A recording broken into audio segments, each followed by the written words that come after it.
maradufu. Tutaongeza maradufu namna gani?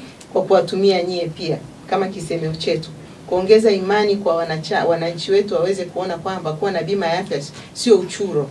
Wengi bado wanaona kwamba bima ya afya ni uchuro, kwamba najichuria kwamba nitaumwa, unaona. Lakini wengi wameanza kuona kwamba ni muhimu.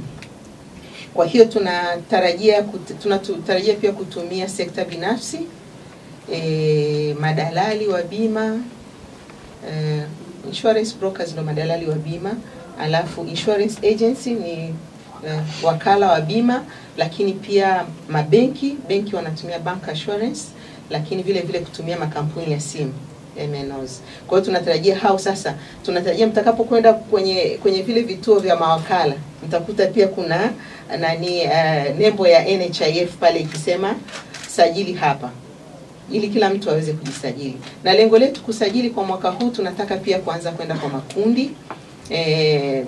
Tumeshaanza na ya wanafunzi waliomo vyuo vikuu na vyuo vya kati na shule walizo sekta binafsi. Lakini tunakwenda kwenye makundi ya wakulima, makundi ya wafugaji, makundi ya wavuvi, wachimbaji wadogo na sekta binafsi hawa ambao tunaita waliojiajiri wenyewe, kina mamalishe na kadhalika. Kwa hiyo hayo makundi tunayasajili. Lakini pia kuna makundi wengine mnakuta mko kwenye WhatsApp group, yale magroup kama hayo pia tunasajili.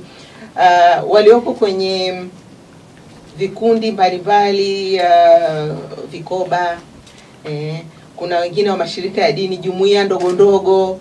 Kwa hiyo sasa hivi